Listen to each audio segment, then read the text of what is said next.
se eu pensar agora, eu fiz uma retrospectiva, né, que eu falei que tinha 2 entradas. Se eu pensar da reforma até aqui, e prometo, Tiago, que eu não vou demorar ao mesmo tempo. Se a gente sai de 1517 é brincadeira, né? Porque Lutero não estava fazendo a reforma, ele estava fazendo um manifesto. Um monge jovem, corajoso, aquele manifesto que ele prega lá na porta da igreja, ele manda para o bispo de Constância, que era o bispo daquela região. Quando Causdate sabe disso, ele fala, você está louco, vamos acabar com você. Tá? Ele era corajoso. No final, tem até um desafio para procurar, depois das 12 horas, depois do término da missa, lá no campo em frente, para discutir. É um debate, é um acadêmico querendo debater. Lutero fala em outra obra que, em 1518, ele conclui e entende a doutrina da justificação pela fé de Paulo. Ou seja, um ano depois. Aquela doutrina-chave da reforma estava, isso é autobiográfico, estava em formação. Mas, sem dúvida, né? O Deus da história estava atuando também naquele tempo e ele estava lá. Tá? Lutero morre em 1546. Em 1546, só tinha um acordo entre denominações, podemos chamar assim, entre católico e luterano, e só na Alemanha. Calvinista não tinha nenhum. Huguenote não tinha nenhum. Anabatista, o grupo que mais apanhou. Apanhava do lado protestante, apanhava do lado católico. É triste ver. Zwingliano não tinha, anglicano não tinha. Enfim, todos os movimentos de reforma não estavam situados. Alguns historiadores colocam, um dia eu quero aprender a fazer isso, não tem estatística, mas eles falam que 70% da Europa Ocidental era católica e 30% nos diversos protestantismos, as diversas reformas. O púlpito era lugar de apologia, tanto católico falando mal de protestante, protestante falando mal de católico, protestante falando mal de protestante, era disso. No início do século XVII, o movimento da reforma tinha quebrado. Assim como o montanismo, por volta de 150, propunha uma nova profecia e renovar a igreja, precisava acontecer algo. Aconteceu. Algo trágico. 2 circunstâncias. Na Inglaterra, que ficou como um pêndulo, Henrique VIII era católico. O que ele queria era afastar o poder de Roma na Inglaterra. Entende-se, 30% da ilha pertencia a Roma. A invasão de divisas era enorme. Então, ele usa de política, muita habilidade, né, para que ele passe a ser o chefe da igreja. É um sistema que dá certo aí, sei lá, 450 anos, não sei quanto tempo direito. Em 1534, parece que ele se separa. O filho dele entra, não o filho, né, porque o filho tinha só 9 anos, o Duque de Somerset, que é o tio dele, e faz Inglaterra virar protestante. Imagina isso. Se você está numa igreja, imagina ver um decreto, né? Baixou, não vou falar o nosso presidente, mas vamos supor, quem estivesse presidindo, a partir de hoje, se você é católico, virou protestante, se você é protestante, virou para católico. Iria causar um mal-estar, entendemos? É um menino frágil, né? Eduardo VI, 6 anos, vem a falecer, com 15 anos, e sobe ao trono Maria, católica, talvez da família mais católica da Europa, de Fernando e Isabel. Tá? E ela dá a determinação, agora todo mundo protestante. Ela vive pouco tempo. Protestante, às vezes, usa, tem um jeito de falar meio maldoso, chama Maria Sanguinária. Só matou 300. A gente matou muito mais do que isso. Mas de qualquer forma, Maria Tudor vive 5 anos e entra a irmã dela, Elizabeth, que faz muito tempo, mas não é essa que nós temos, essa é Elizabeth II, aquela é Elizabeth I. Elizabeth tem uma longevidade. Ela vai de 1558 a 1603. Elizabeth era esperado que ela fosse protestante, pois ela era tida como bastarda, pois o segundo casamento de Henrique VIII não foi aceito. Imagina, ser criada com esse apelido. Só que quando ela entra no governo, ela fala, eu não sou católica nem protestante, eu sou rainha da Inglaterra, dos ingleses. E juntou católico e protestante para se virar com 2 documentos, o livro de oração comum e os 42 artigos, que foram reformados, viraram 39 artigos. E até hoje nós temos uma igreja anglicana que tem 2 abas, católica e protestante. O que eu quero dizer com isso é que o sistema não está resolvido. No século XVII, os 2 movimentos que existem é a Revolução Puritana. Na Inglaterra. Eu vejo até pouca gente falando daquilo democracia, com Cromwell.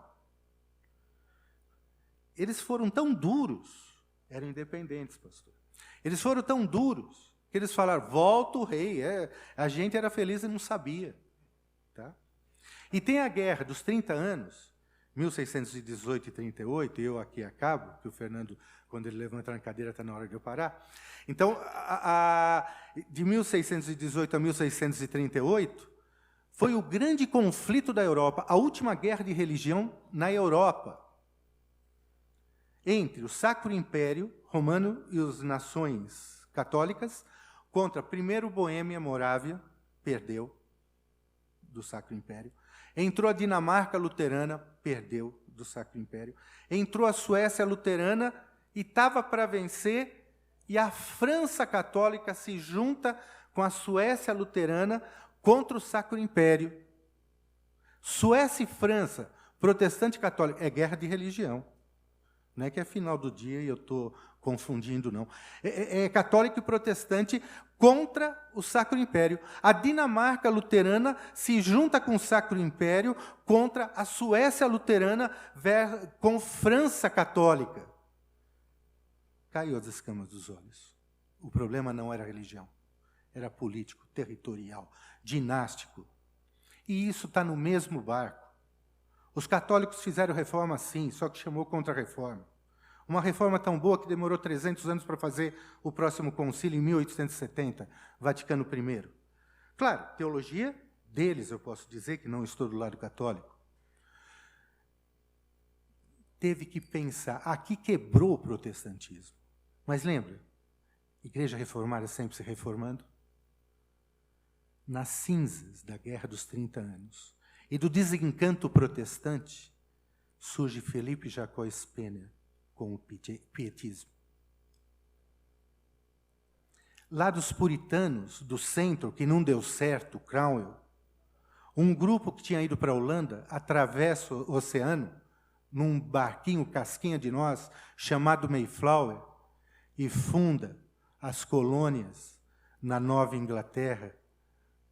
Esses movimentos periféricos, Frankfurt, pietismo, Nova Inglaterra, é que vão acender aquilo que o pastor chamou de fé evangélica. É interessante ver, termino aqui, aonde estamos,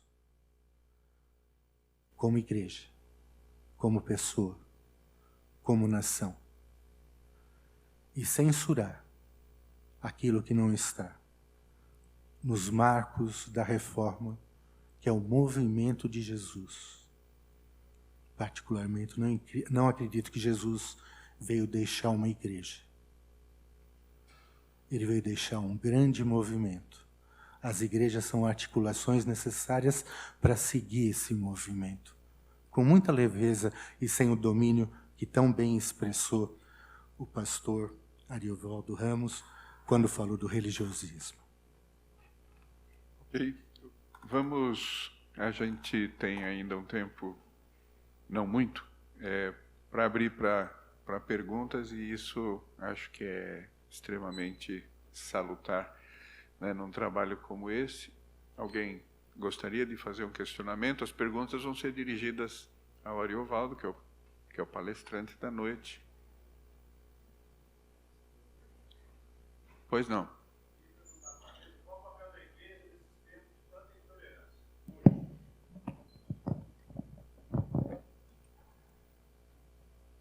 Eu volto.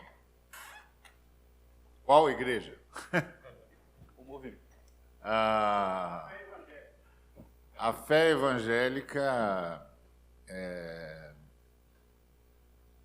deveria ser a mãe da tolerância, porque prega o amor e a conversão. Não prega nem imposição, nem subjugação, e muito menos o ódio. Mas a fé evangélica é um conceito teológico, vivido, sem dúvida nenhuma, por muitos irmãos e irmãs espalhadas por N comunidades e realidades eclesiásticas. Mas quando você vai para um movimento evangélico brasileiro, aí você tem uma outra realidade, que é, hoje, os mais acusados de intolerância no Brasil são os evangélicos. A intolerância religiosa no Brasil não é uma coisa nova. Quando a fé protestante chega aqui no Brasil no século XIX, encontra um país confessional que vai perseguir os cristãos evangélicos de todas as formas possíveis e vai criar situações tais como tem de ter o seu próprio cemitério, que não pode ser enterrado em Campo Santo. Não pode casar, não pode registrar os filhos, não pode ter locais de reunião que lembrem o que se denominava como igreja. Então é uma marca na nossa história. A intolerância hoje, lamentavelmente, é fruto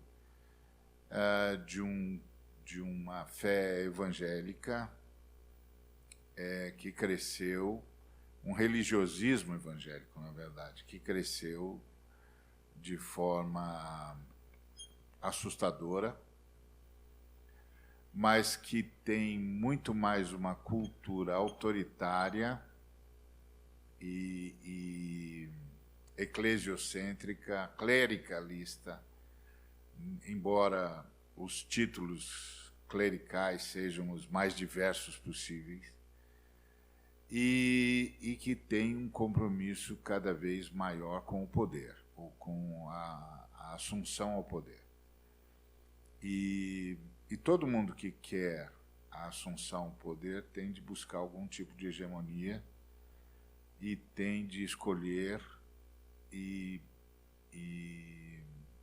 não só escolher, como anular inimigos, possíveis inimigos. Tem de buscar a hegemonia. É próprio do poder a busca pela hegemonia. E o religiosismo evangélico se tornou amante do poder, sonha com a posse do Estado, e não é fruto do pensamento protestante, é fruto da cultura romana. A maioria do que nós chamamos de neopentecostais, a gente devia chamar de neo-romanos, porque eles têm a mesma cultura, a mesma lógica, a mesma visão clerical, a mesma hierarquia, a mesma verticalidade, etc. A fé protestante evangélica, dentro dos moldes do pietismo do Jacques Spener ou do Benflower, dos peregrinos, sempre trabalhou em direção à tolerância, à comunidade, à construção de uma comunidade laica. Aliás, os peregrinos são os pais do que nós hoje chamamos de o Estado laico. Um Estado que não vai perseguir quem pensa diferente, que vai abrigar todas as expressões de fé e que vai reconhecer a todos os seres humanos o direito de crer e de pregar a sua fé e de mudar de fé. Então, se esse espírito tivesse triunfado, não quer dizer que não haveria intolerância, mas quer dizer que nós não estaríamos envolvidos nisso. Mas nós estamos envolvidos nisso porque, no Brasil, a fé pentecostal foi conspurcada com a cultura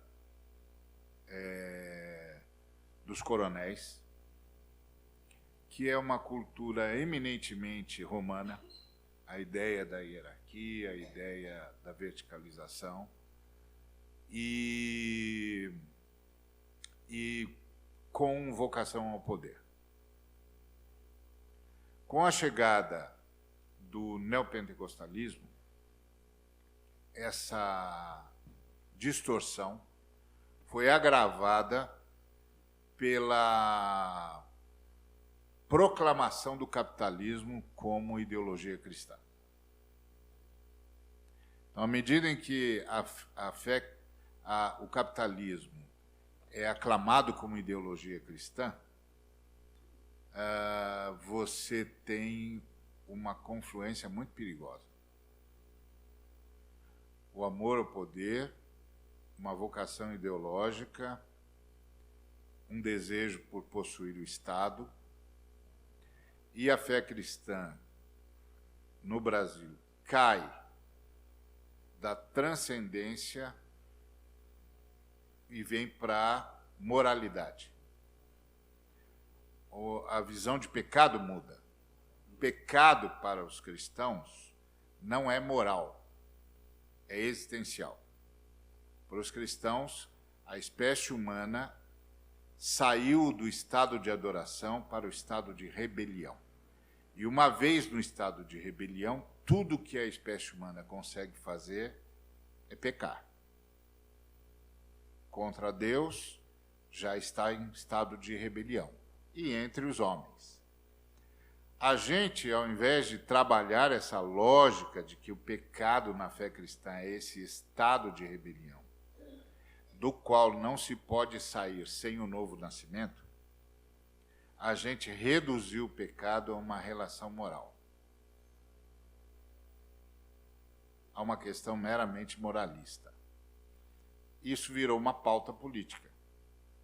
Por isso a intolerância teve terreno fértil.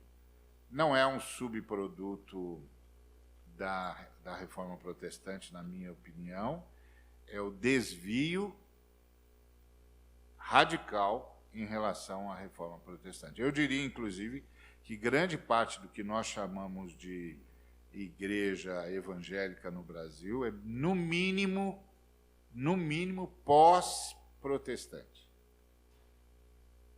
Se não pré-protestante. Então, se a reforma, se o espírito, principalmente dos que sopraram a reforma com essa dinâmica da fé, e eu concordo com a leitura do Dr. Nassif, que vem do Jacó Spener com a sua Pia Desidéria, e dos peregrinos que sonham com um mundo de leigos, se esse vento tivesse culminado na fé brasileira, na fé evangélica brasileira, a gente não estaria no meio dessa intolerância. Intolerância no Brasil sempre teve, os romanos foram intolerantes com os evangélicos, foram intolerantes com os de matriz africana, isso sempre houve. O lamentável é que nós, evangélicos, que sofremos de intolerância, não tenhamos conseguido ficar absolutamente longe disso. A gente devia estar vacinado, a gente devia estar absolutamente imune à intolerância, até porque nós a sofremos. Infelizmente, não foi o que aconteceu. A gente tem uma sinalização aqui para mais uma pergunta. Bem rápida, resposta bem rápida. E aí a gente tá. E aí a gente passa para a música e para o nosso encerramento. Boa noite. Sobre intolerância, há um povo que ressente e fica extremamente magoado em relação à comemoração da reforma, né, por Lutero, uma vez que, sendo necessária, e foi um levante mesmo para estabelecer as colunas do cristianismo, ele, no seu tratado de 1543, apregoou o antissemitismo, defendendo que os judeus fossem perseguidos, fossem retiradas suas riquezas e seus pertences religiosos. E isso, segundo alguns especialistas, influenciou muito a posição da Alemanha nazista, e chegando até o cúmulo do Holocausto. Então, se nós temos que defender a nossa fé evangélica, devemos nos expurgar desta herança deixada pelo fundador, pelo reformador Martim Lutero. É isso que devemos fazer realmente em relação à nossa fé evangélica? Bom, Lutero tem muito pouca influência na fé que cresceu no Brasil. Os luteranos ficaram na colônia e a gente divide a missão no Brasil entre os luteranos e os anglicanos que ficaram com as colônias e não vieram aos brasileiros, e o que a gente chama de igrejas de missão, que começa com Calley dos congregacionais, passando pelos presbiterianos, pelos batistas e pelos demais que vieram. A gente quase não tem muito contato com o luteranismo no Brasil, embora depois que a gente começou a crescer teologicamente e tal, e pensar mais intelectualmente a questão da teologia, muitos dos nossos foram estudar com os luteranos e beber, principalmente, dos teólogos do liberalismo luterano. Mas os próprios luteranos fizeram esse expurgo. Eles nunca assumiram isso.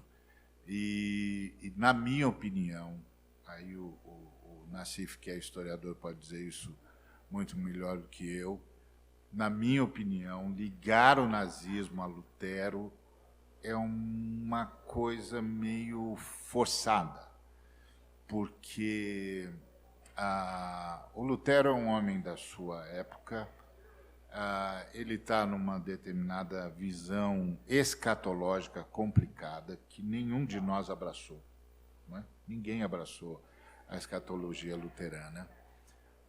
O Calvino também falava dos sonhos, dos idílios judaicos, mas era uma questão escatológica. Nenhum deles transformou isso em ponto nevrálgico da sua fé ou da sua pregação. Acho que essa revisão que liga o nazismo ao Lutero, acho injusta com ele. Acho que o nazismo tem outras explicações e a questão da perseguição judaica é eminentemente econômica, é uma tentativa dos nazistas capitalizarem o Estado e tentar sair do buraco que o Tratado de Versalhes os colocou. É hediondo, é absurdo, é reprovável, tem de ser condenado e lembrado como um crime contra a humanidade por todos os tempos por séculos e séculos, por gerações e gerações, mas ligar isso ao Lutero, eu acho que é injusto com ele. Mas a gente tem de lembrar sempre, essa é a beleza do Igreja Reformata sempre reformanda, que é, a gente tem de repensar tudo, porque os nossos reformadores não reescreveram a Bíblia, propuseram a sua interpretação. Então, há elementos da fé reformada que é comum a todos nós. Esses elementos comuns a todos nós é que sustentam o espírito da reforma. Muito bem. Nós vamos ouvir mais uma vez uma canção com vencedores. Nosso tempo já está bem apertado.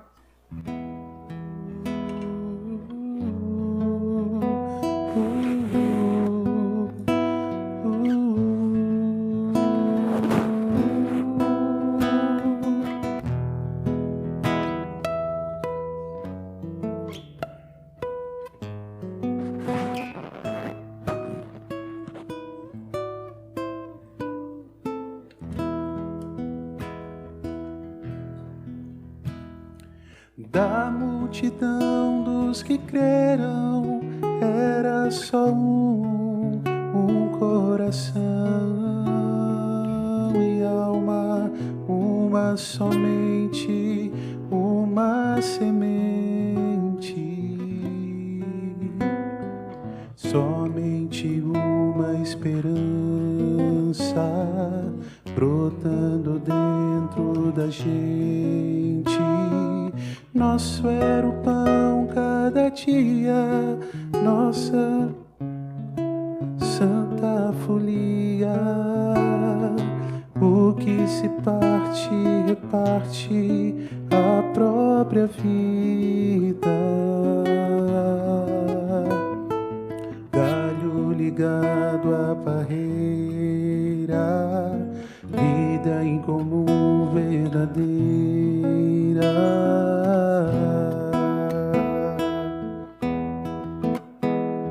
Sempre grande poder, curas, milagres de Deus. Sempre proclamação, Cristo Senhor ressurgiu.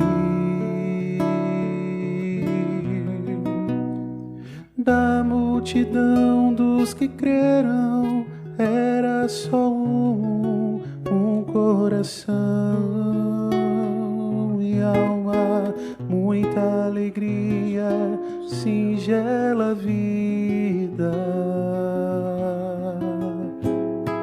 Na simpatia de todos, nasce a igreja de novo, povo de Deus, sal e luz para todos os povos.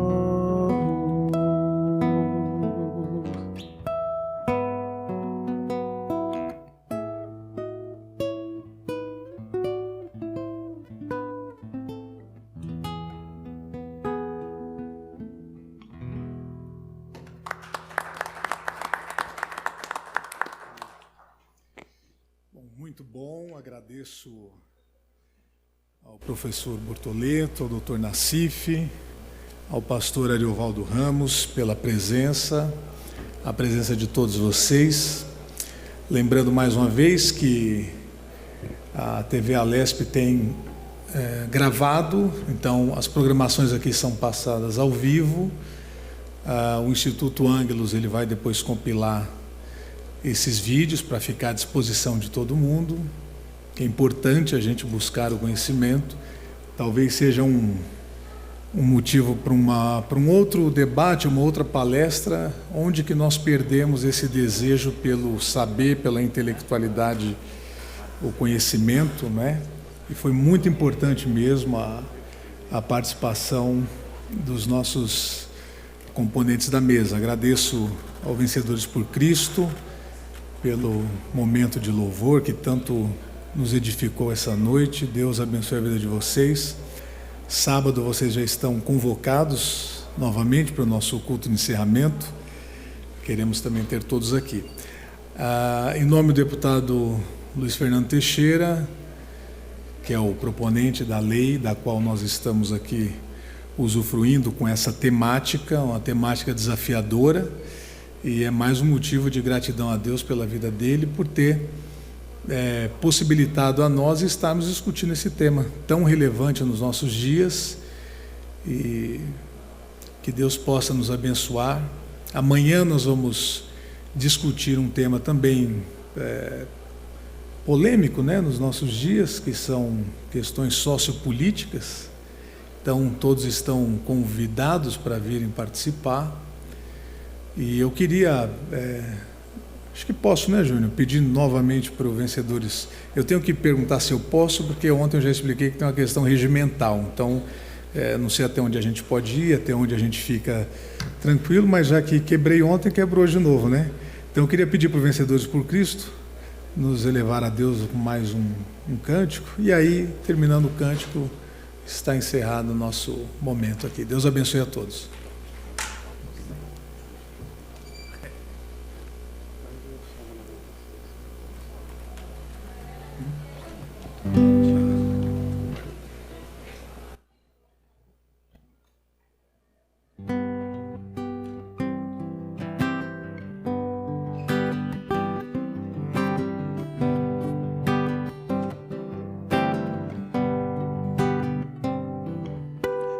Cantai ao Senhor um cântico novo, cantai ao Senhor todas as terras, cantai ao Senhor, bendizei o seu nome, proclamai a sua salvação,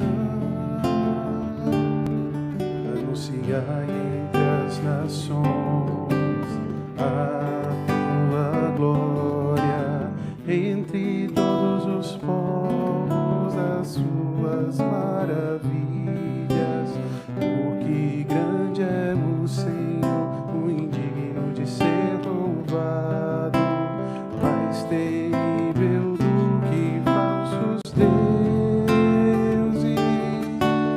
glória e majestade estão diante dele, força e formosura no seu santuário, glória e majestade estão diante dele, força e formosura no seu santuário.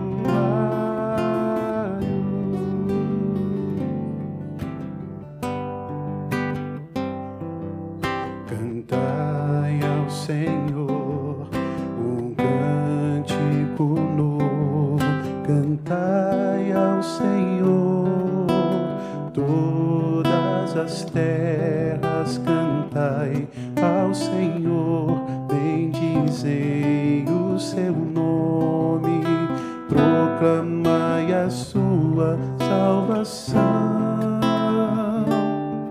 Anunciai entre as nações a sua glória, entre todos os povos as suas maravilhas, porque grande é o Senhor, o indigno de ser louvado, mais temível do que falsos deuses,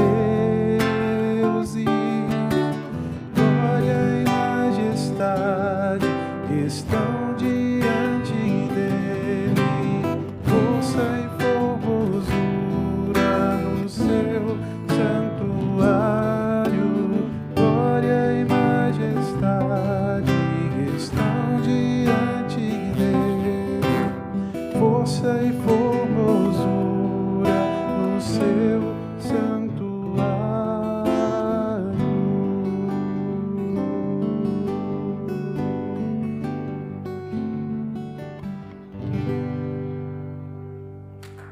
Obrigado, uma boa noite a todos.